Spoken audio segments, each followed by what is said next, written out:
Hello guys from San Diego, California, and welcome to the vlog. I'm on the road, but I'm not on the road in the motorhome. I rented a Chevy Malibu from Hertz by my dad's house and heading up to Hemet to visit my mom and grandpa before we head up to the Eastern Sierras. But today I wanted to share some good news. We found another potential expedition vehicle for us to drive around the world, and we're comfortable sharing it with you because it's a brand new build and it would be custom to what we want, and it's not a used vehicle on eBay or Craigslist. So last week a video came out by a channel called The Fast Lane Truck, and a few of you guys sent us the links because you're awesome and looking out for us. And that's a pretty impressive machine. It's produced by a company called ETL Overland.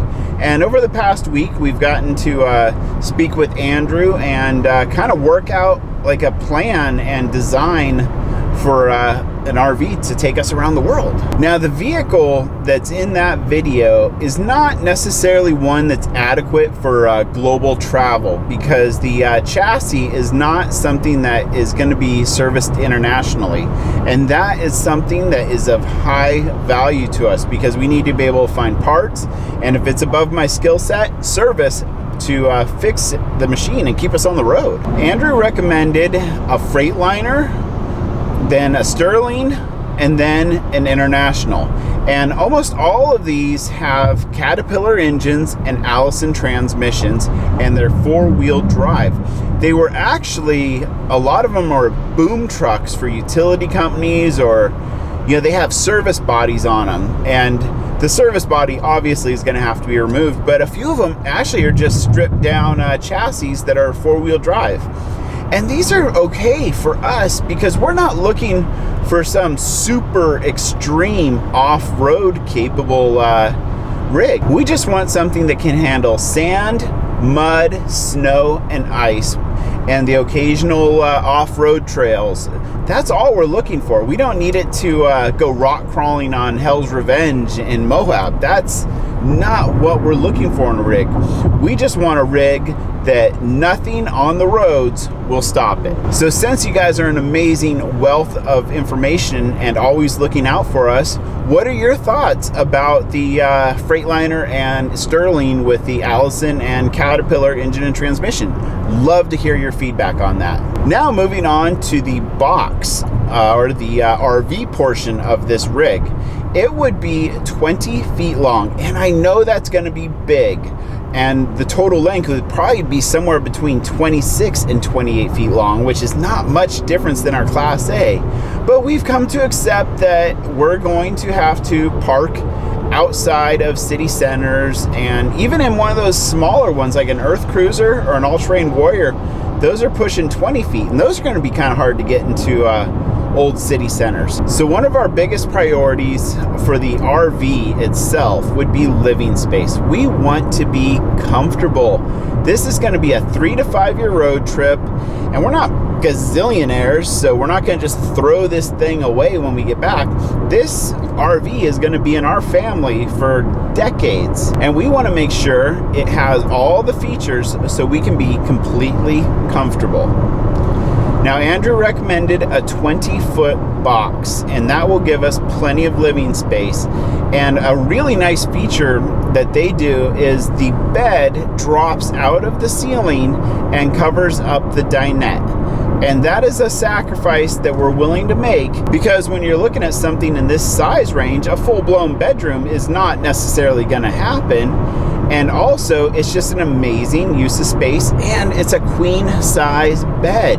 A lot of these other ones that we've been looking at only have full-size beds, and that's just not comfortable to be spending 3 to 5 years of your life and then on in a full-size bed. So this deal is by no means finalized. It's still going to be quite the process to figure everything out, but this ETL Overland vehicle is a very, very strong contender, guys. This could be the vehicle that takes us around the world. And if we do decide to purchase this vehicle, we're really looking forward to sharing this process with you of custom building a vehicle to drive around the world.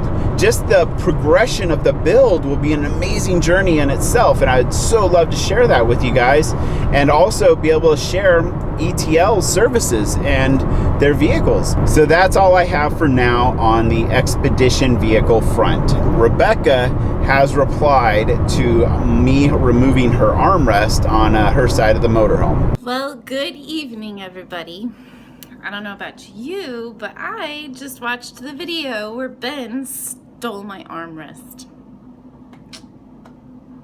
Kinda gotta tell you, I'm not that bothered by it. I don't know if it's the fact that he played me and called me the Admiral, so he kind of buttered me up, but yeah, I'm alright with it. It's just an armrest. I still have an armrest. His armrest was kind of ugly and beaten up, and that one's nice and pretty, so it looks better. I'm good with it. I can live with it. But I did want to show you guys the amazing sunsets that we're having. This one tonight in particular is beautiful. Take into account that it is currently 9:51 and the sun is just now setting. So the summer light is definitely here. We're well on our way to our midnight sun. So here's the deal. I'm gonna be sticking around San Diego until early next week. There's an RV show at the stadium this weekend, and I'll probably go with my dad and see what's happening down there. And then on Sunday they have like a free fly fishing clinic at Lake Murray where he rides his bike. So that would be an awesome place to go freshen up on some of my fly fishing skills before I head up to the Sierras. So getting back to this whole expedition vehicle thing, make sure you hit that subscribe button so you can follow this whole process as it plays out, and there's also going to be plenty of adventures in between. So thanks for watching, and we'll see you tomorrow.